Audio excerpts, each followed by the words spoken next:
excited to have Alicia Lomné speaking to us today. I took her class at Weiser quite a few years ago and just thought she had a fabulous personality. And of course, I love her work.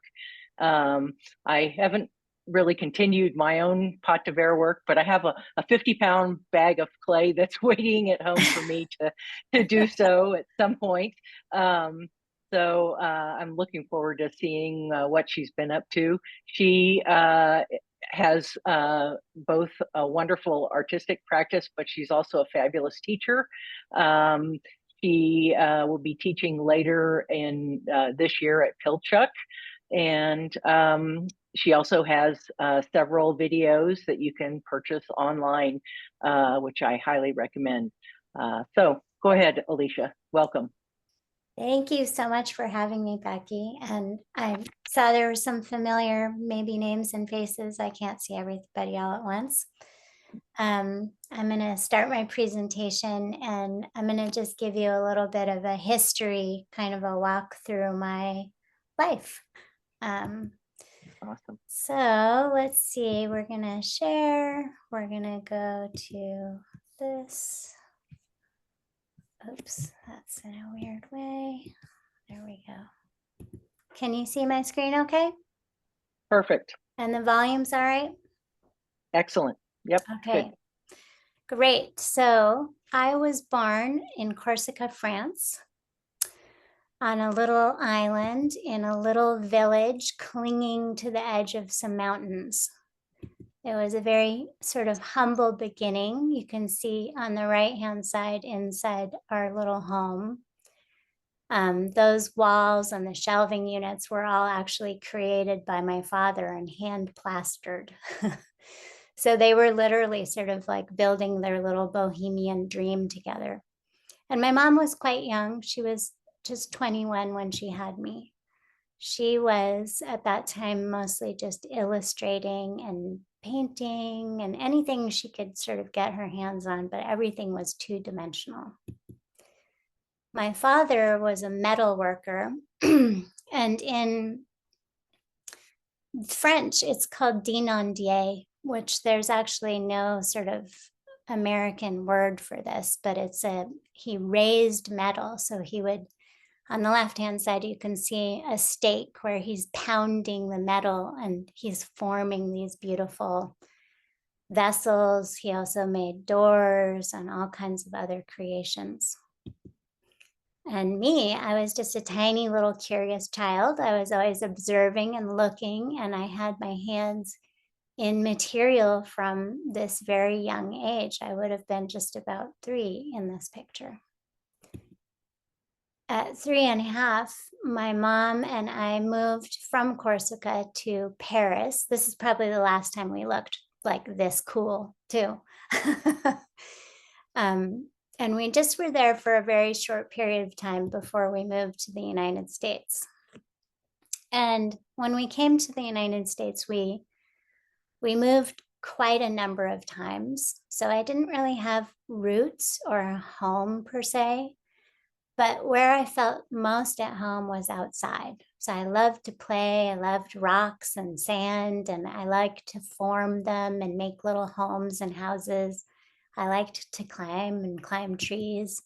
I also really liked detective work.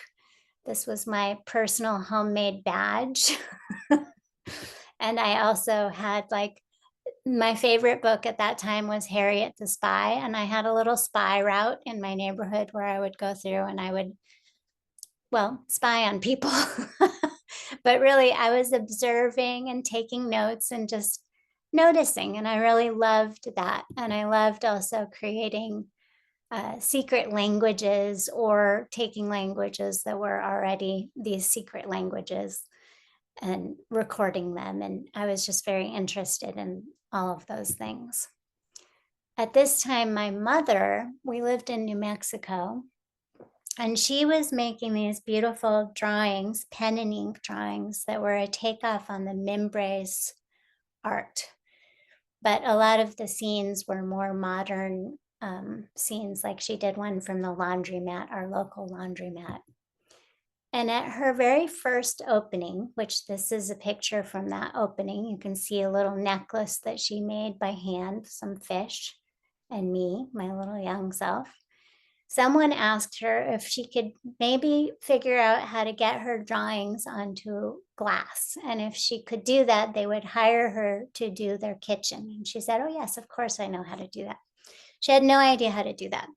But she figured out how to acid etch, and she was able to take her drawings. This was her drawing studio and our living room and her drawing. And then up in the upper right hand corner, this was a little later in context, but she had started acid etching mirrors and blanks and other things. This is really more emblematic of what her work would become. So as she moved from acid etching to sandblasting and then stage blasting, she was one of the first sort of real pioneers of stage blasting, in which you're drawing your image on and you're removing layers in stages. So their first stage would be a lighter blast or heavier and then lighter, so that you create depth in the pieces. So she was getting blanks blown and then sandblasting them. So she got bit by the glass bug pretty hard.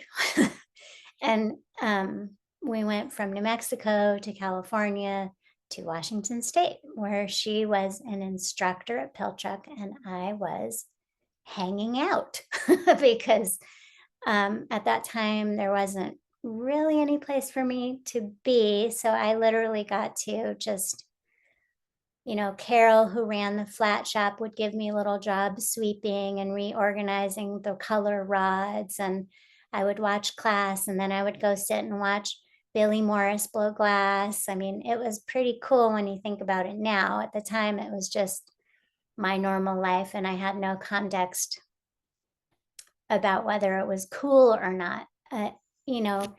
Now it's really important, and I can experience it and know it through a really different lens, which is, I'm a second generation artist working with glass. That's actually really rare. There's not that many of us. The art glass movement is very young still. We're only in our second, third generation now. So it's pretty special for me to look back and know I experienced all these things firsthand. This is my mom teaching a class with this man, Patrick, who I don't know that much about. And then a number of years later, when I was 17, I returned to Pilchuck as a student. And I was in Clifford Rainey's class, where I cast this head and this lead glass piece. And I really found that casting was the thing that I loved most. There's a lot of glass that I kind of would look at and go, that's nice. But there was no sort of personal attachment for me with it. But I loved the process. So over the years with my mom, she went from sandblasting, stage blasting. In the center, you see a sandblasted panel that is inset into wood, with painted wood behind it. So it floats and there's shadows that happen. It acts almost like a shadow box. And this wood is all carved and painted, and then there's metal elements. And then on the right-hand side, you see the vitreous enamel. So she went from sandblasting to painting, reverse painting. And there's a couple of reasons I always include my mother. One, I wouldn't be here without her, obviously. Two, I think that, over the years, I was watching her interact with the glass, and I was also learning this language of thinking backwards. So with the blasting, you're working in reverse. With the vitreous enamel in particular, you're working in reverse. And everything I do is working in reverse. So without knowing it, I was learning this language. And these pieces, she was making these when I was sort of in my 20s. And I actually started working for her. So I did a lot of the painting and the metalworks. So like a piece like this, once I got to, my mom and I both have very high standards.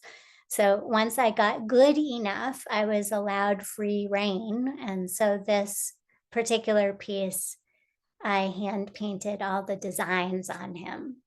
And I was pretty chuffed with that.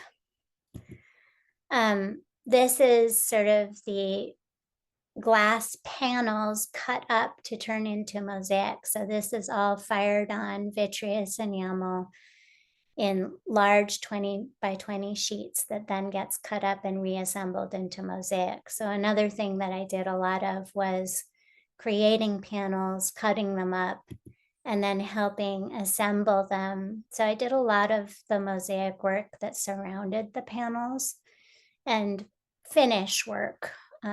There's a lot that goes into a piece like this, whether it's, you know, grinding out little details on the metal, shining it, wire brushing, grouting, finishing the grout, the metal work. All the metal work around the mouth is hand done with an awl pushed in, and then gold leafing. And so on and on and on, little details. But I was always there kind of helping on the edges. So later, when I sort of became a young mother and I had many different jobs, I was taking some classes at Pratt. And I took one class with Jeannie Ferraro. And in that class, which was a casting class, we had one pâte de verre project. And I could not care less. I was like, what? I was annoyed because I just wanted to cast. But when I came home, I just kind of kept trying. And so it's sort of like a return to my childhood. I was observing, I was watching, I had these secret codes. And over the years, you could see it turned into shorthand.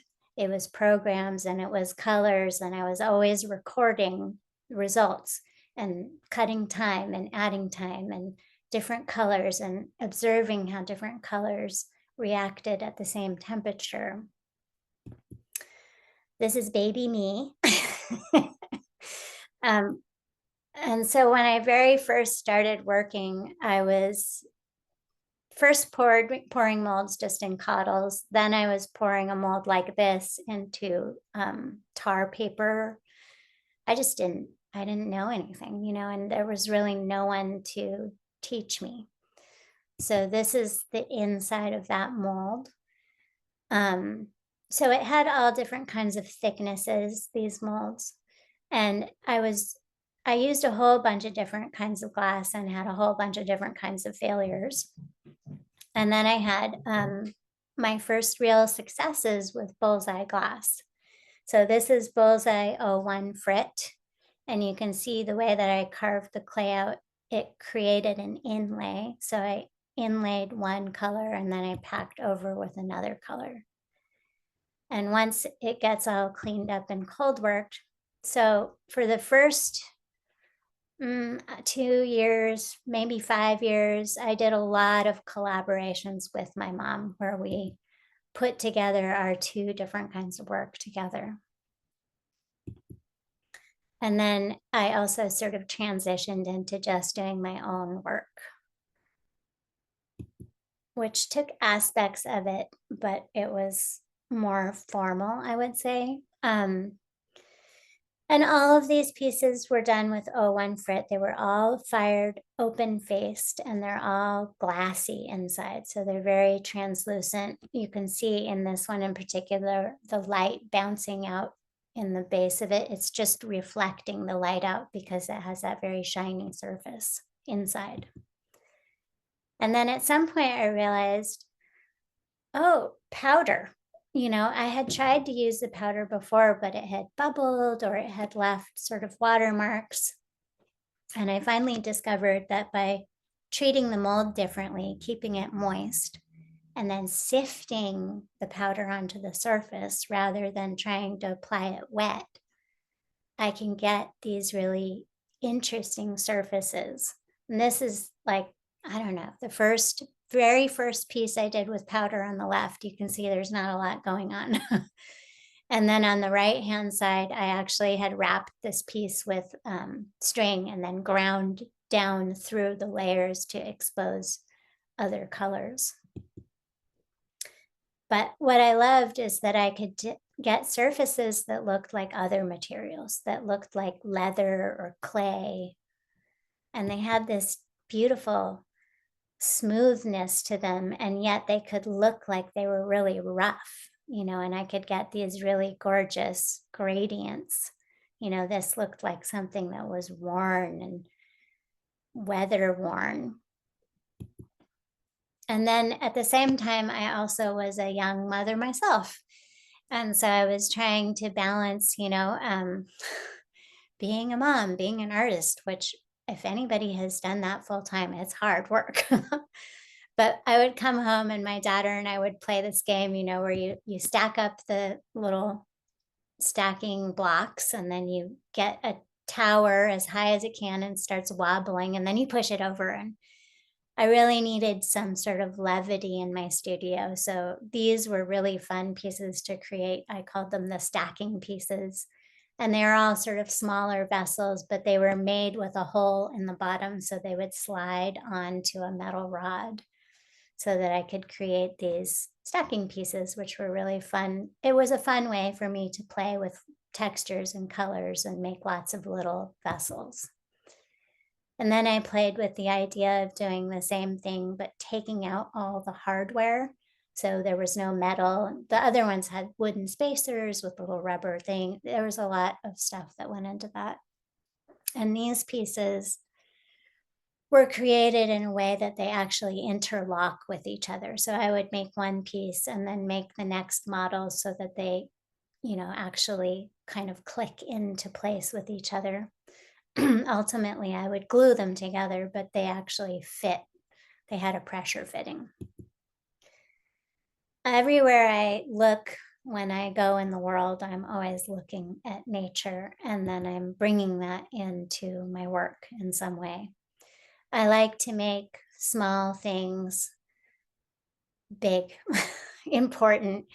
To me, there's so much awe that you experience in nature, and it's so easy to just walk by it. And I wanted to just encapsulate these moments and make them important. And I did this whole series that were sort of inspired by these moths that I found when I went to Penland for the first time. You can see that in the surface, I was getting a lot of really incredible, subtle detail that really did look like the creature and the nature of it. But in the form itself, it was still formal. So at this time, I was living on Whidbey Island. I was a young mom, and I spent a lot of time in between things, walking on the beach and walking in nature. And I was looking at these forms that really inspired me and made me think, how do I take this really hard material, glass, which is kind of unforgiving compared to wood or metal where you can punch a hole and grind it out and fill it up. And it's like if you break it, you're done. It's just, how do I make this hard thing look alive? So I started really looking at these forms and I'm thinking I need to be more organic and not so formal in my forms.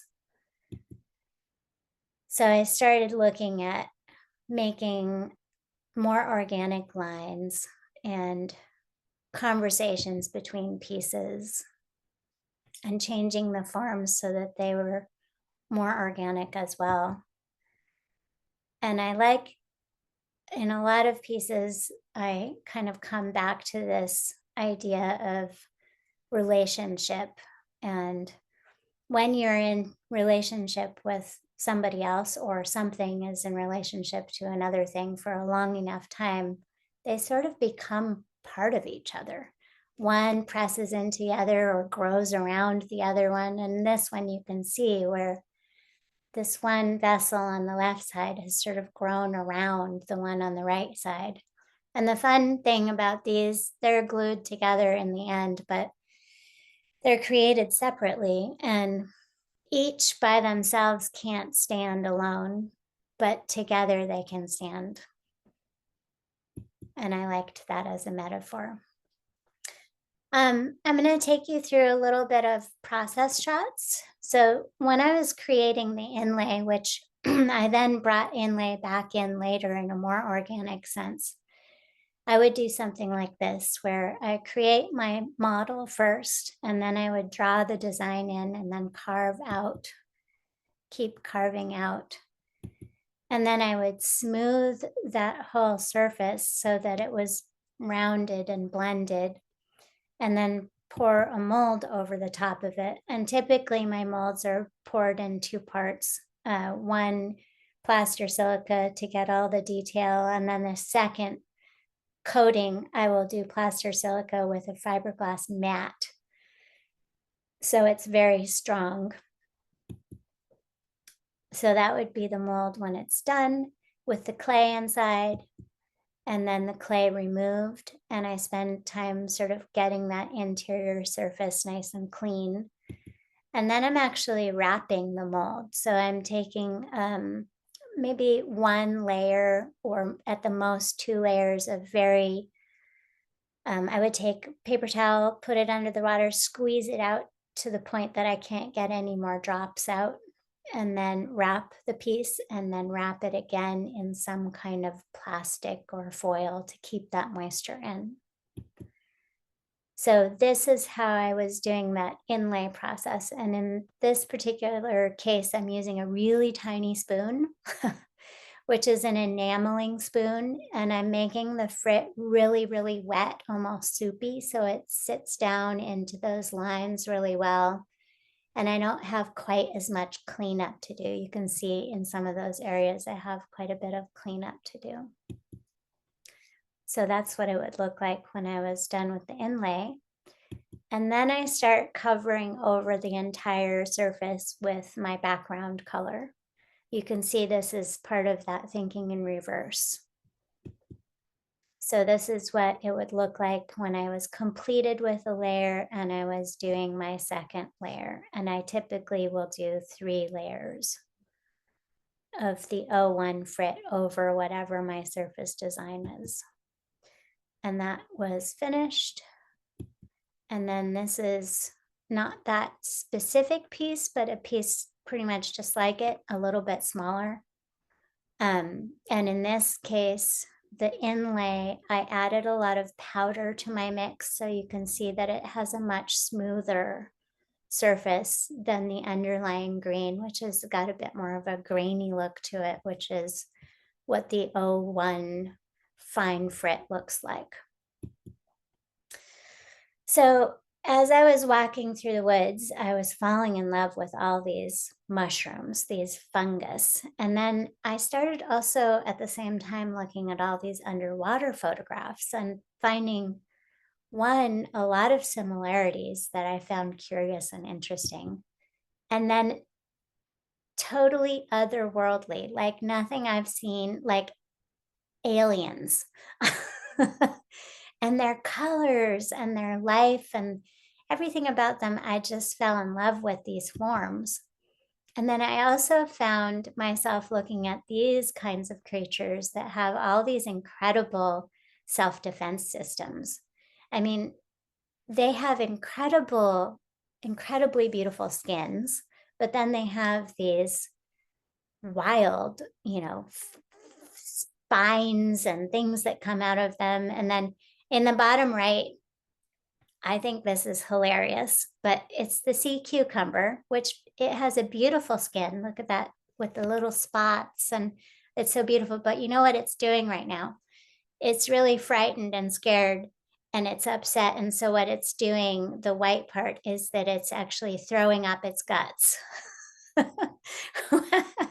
So imagine if you were feeling like politically threatened by somebody and you just were able to automatically throw up your guts and then pull them all back in and it would be fine. But to to the other person, it would be quite alarming, I think. And so it's interesting to me that they have these incredible systems that are both, you know, incredibly beautiful, but also very weird and funny. So I really wanted to bring this sense of brightness and life into my pieces. So I first started playing with sort of the colors and the forms, and then bringing them together. These were very early pieces, and this is one that interlocks with itself as well. But ultimately, I needed to push it a little further. And so I came up with this idea. And in here, in this little basin, you can see all these fungus pieces. And these are pieces that I pre-fired, and I'm currently cold working them. Then I make my model. And then I've taken those pre-fired bits and pushed them into the surface of my model, because this is ultimately where I want to go. I want things sticking out. And then I poured my mold.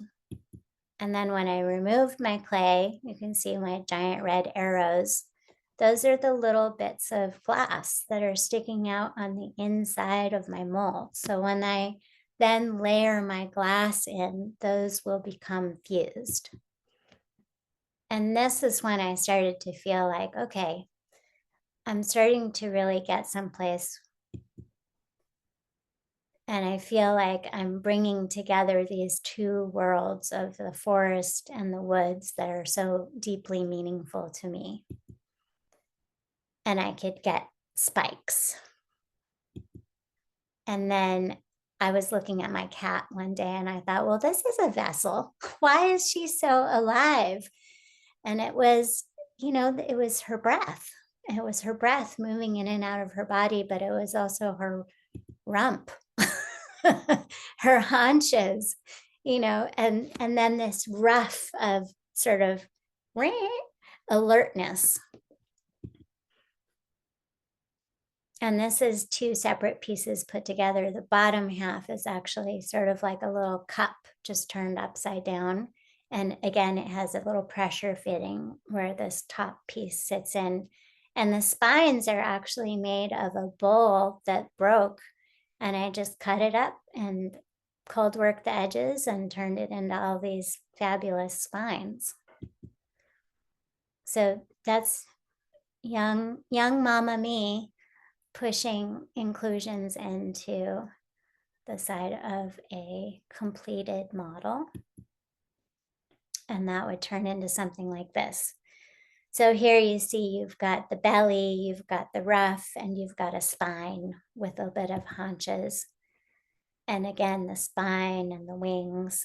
Just these subtle shape changes too really helped, you know, where I was squeezing it out to make that spine and then accentuating it with the color designs.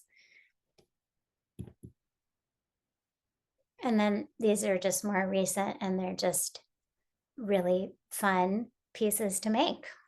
Honestly, I love also when you're looking inside that you can have this moment where you see through, even though it's totally covered, the inclusion, you can see through it. So you can see here on the right hand side an example of that. I love that interior peekaboo where that comes through. So as I have moved through the world and started to age, and I actually always have been really kind of, I wouldn't say obsessed, but interested in the idea of time, the concept of time. I've read a lot of philosophy, and I don't know if you know Carlo Rovelli, but he has a great book on time and physics. I like alluvial pathways, rust, rocks, lichen. You know, this is on the left, salt on a sidewalk. I'm sure you people on the East Coast are very accustomed to seeing that. The one in the middle, it's kind of gross, but it's old coffee. But this is just to show you can see beauty wherever you look if you're looking for it. But it's really interesting. I love the design it created. That when I picked it up, the cream kind of moved in a way that created this whole little ecosystem of, it looked like clouds.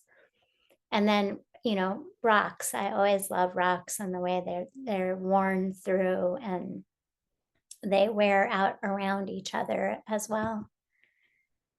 I spend a lot of time on the beach, and to me, every time I see a pattern like this, I think about, this is a day. This is half a day. This is this moment in time perfectly recorded through texture. And then you can see the footprints walking through it. And I think that's so funny to see how we walk through time in this funny way.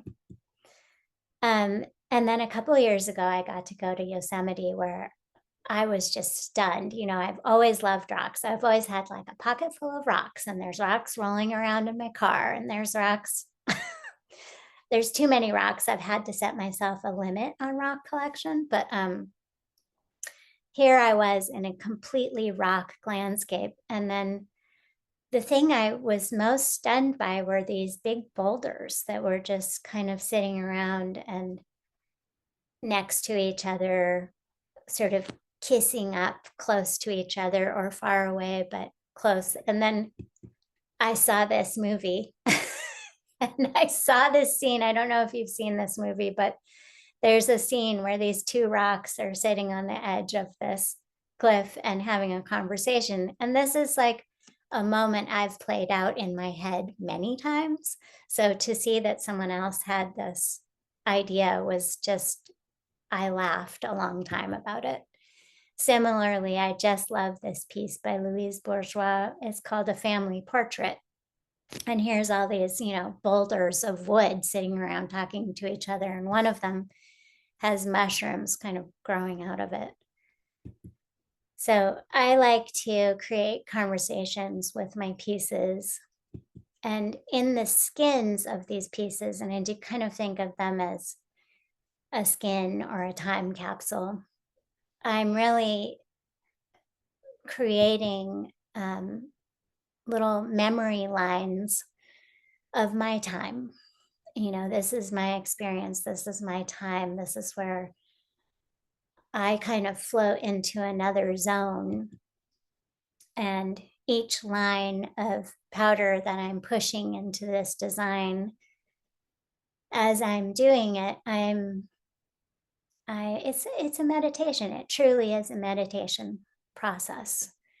And I try to only put lovely things in there. There's some sadness too, but I don't, if I'm in a really angry mood, I don't do this work. I just will go weed the garden or something.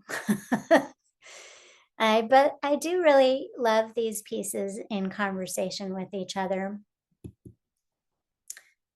And you can see this is a little bit more recent, and this would be kind of the beginning of spring. And it's when you're hiking through the mountains and you can just see underneath the snow that spring is coming. There's like these tiny moments of these subtle colors, and it's so stunning. And dusk. And there's something about just the line work, though, that I'm very much in love with the process of doing that. This is also, where the land and the sea meet, where winds travel over the land and the sea, touching everything, connecting everything. And I think ultimately that's what these things are about, is connection. You can see some of the translucence with the light coming through the side. This is a little tiny time lapse, very sped up, of some of my process. So that's creating a mold. Model, sorry. I used to work just with solid lumps, but I found that working with, this is pouring a mold in slow motion. And then I think I speed up at some point. But typically now I pour the same kind of mold, but everything is hand built. So I can actually get really thin molds. You'll see at the end, there's a picture of one of the molds. And, I think typically my molds used to be anywhere between 1.5 to 2.5 inches thick. And now I would say a 1-inch mold would be very thick for me. And it might be closer between 1/2 inch and maybe 1/4 inch. Oops. So this is a little bit of sifting inside. And then I use a paintbrush. And as I said, this is very sped up. So that process could be a lot slower. And that's just kind of how it would look. I always work from the bottom to the top. So that's how it would look when it was almost done. And then in this particular case, I wanted to show an important part of the process for me as I'm working with these many different colors. And then I like to line the interior with a completely different color from what's on the outside. I'm using white as a buffer in between. So here's all the colors, and on the right-hand side, you can see where I've started to sift the white over. And it actually just looks really beautiful on its own. And then this is me packing a layer of 01 frit inside over the top of that. So I would continue that process all the way to the top. And then, oops. So there I am packing all the way to the top, but I'm leaving this line of white just at the edge. I'm not bringing it up and over. Whereas the last layers of color, which are my interior color, which is a really bright turquoise blue, I'm bringing it up and over that edge. And this is taking the piece out, divesting. So you can see when that first thing I did was pouring the talc out of the piece. So these pieces actually had talc inside, and that's the finished piece. So you can see that by using the white behind, I was able to really achieve a difference between the interior layer and the exterior layer, keeping those colors really bright. So this is just for you to see what I see, which is what nobody sees when you see a finished piece. And it's really probably my favorite part because it changes all the time as you're working. And it's just this really beautiful experience. So you can see how I am again working from the bottom to the top usually, but depending on the design, I'm constantly moving the piece, constantly turning. And then this is that same piece once it's packed. And then when I was talking about filling the interior with talc, this is what it looks like. So on the left hand, you have the glass. In the middle, I'm packing a very fine layer of sand over the top of my glass. And then on the right, you can see I've filled the entire cavity to the top with talc. And this helps keep the glass in place while it's firing.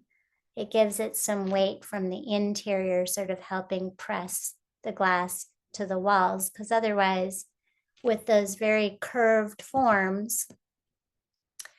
So here, and I love this picture, it shows you the interior of the piece, which has these little memory lines, I call them.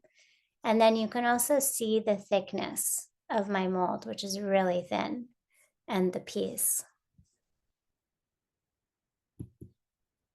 I got to do a residency at Corning just a couple of years ago, and I got to experiment with both size, materials, and kind of combining pâte de verre with casting. So those big pieces that I'm holding in my hand are actually pâte de verre the way that I showed you just now with layering powder in, but then it's backed by billets. So it's quite thick. And I want to continue playing with this because I think there will be some really wonderful moments where you can get true transparency with the translucent next to it. These pieces were created sort of after the pandemic. I was thinking about breath and how everywhere we went, we were so aware of our breath and other people's breath. And when I would come home, it felt like such a little sanctuary where we didn't need to worry about each other's breath. But everywhere I go, I imagine breath coming out in these little lines that just trail around behind people.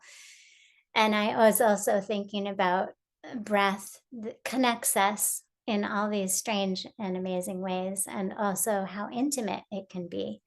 You think about like a baby's breath or puppy breath, or the breath of someone you love close to your face, just beneath your nose. I mean, these are moments with breath we don't think about and talk about a lot, but they're really impactful in our life. And here we were in a pandemic where everything was about breath.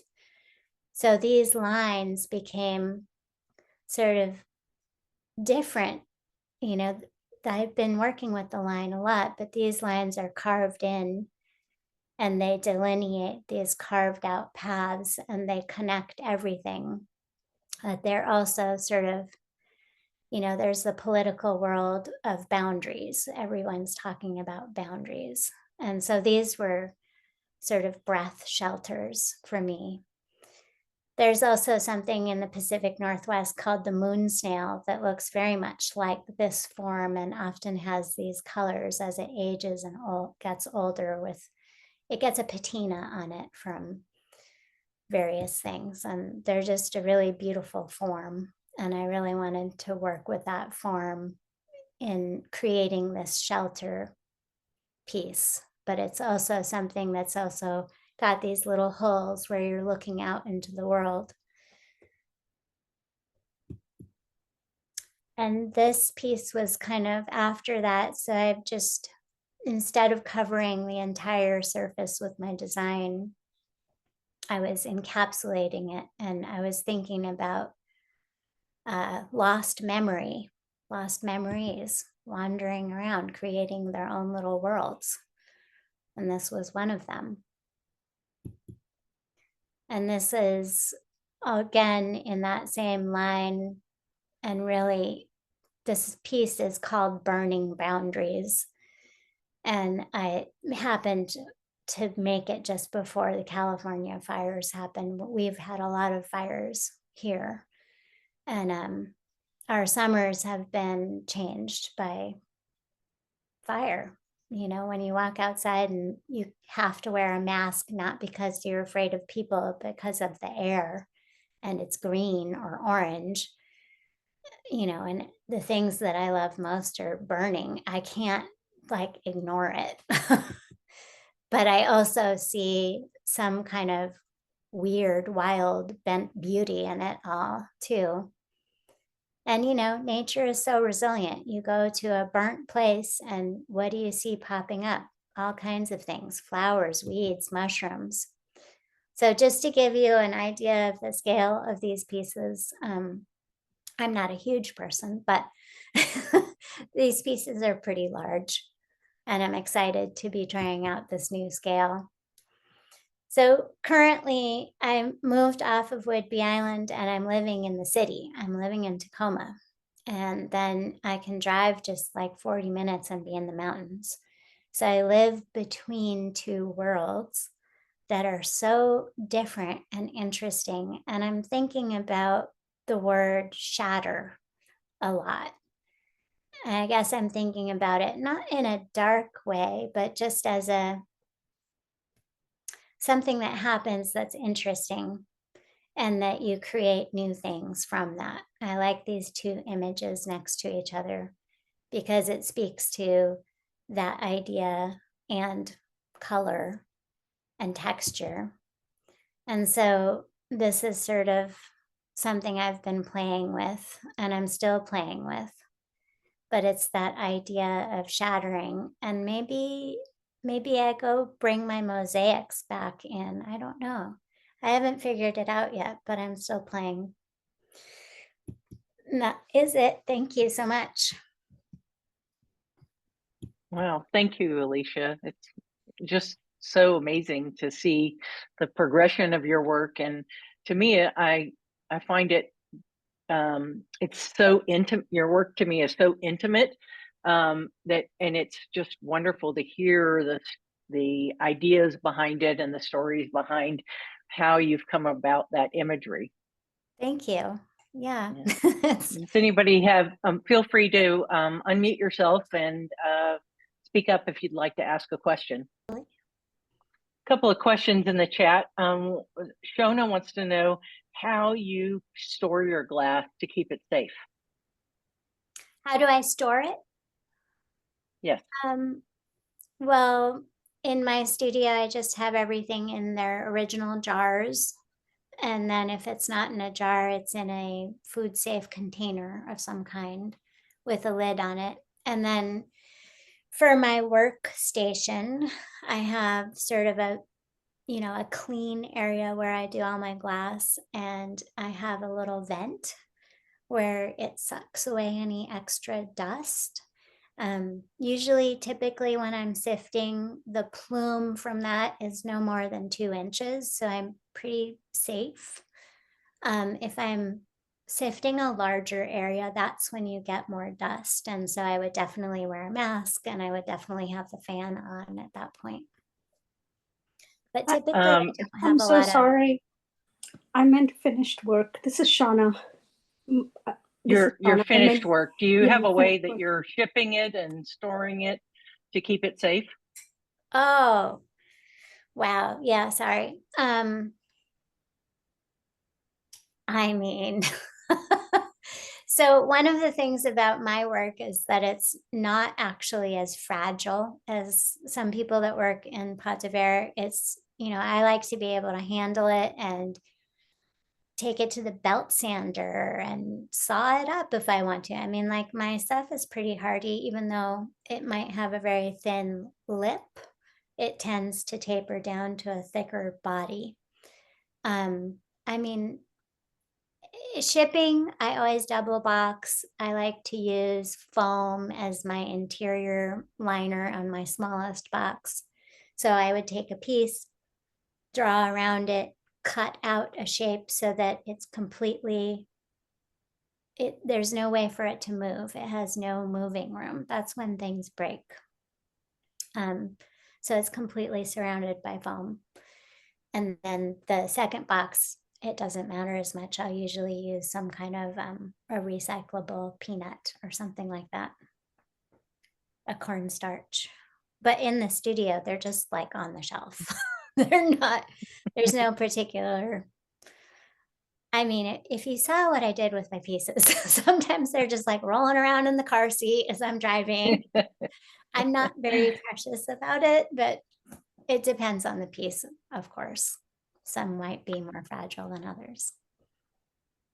There's a question about your daughter, whether she's continuing interest in art or glass. Not at all. She just had, last year she graduated from Western with a major in linguistics and a minor in the classics and religion. She is very smart, and she crochets like nobody else I know. But no, she's not a glass baby, and that's okay. I have a question of if you could talk a little bit about the upcoming Pilchuck casting conference. Yeah, I mean, you can look at it online and that'll give you a lot more information, but it's really interesting. We tried to kind of incorporate people who are doing solid casting, sand casting, pâte de verre, using recycled glass, large scale casting. So you're going to have people from Irene Frolic to Dan Clayman, and then lesser known artists that are, talking about their processes and showing slides of their work. It'll vary quite a bit, and you should look at the program and check it out. There are day passes available too. Great. Yeah. And are you coming back to Weiser Lath anytime soon? Well, I don't know. We should talk to Sharon. I think that there would be a full class for sure for you. Anybody else have any comments or questions they'd like to add before we wrap up? Not seeing any, so thank you so much, Alicia. To see you and to hear about your work, and Yeah, so thank you so enjoyable. much And for the opportunity for sharing and, hearing about what you are doing. I love knowing there's other people out there loving it all, and we all need to support each other and our love of glass and life and continue on.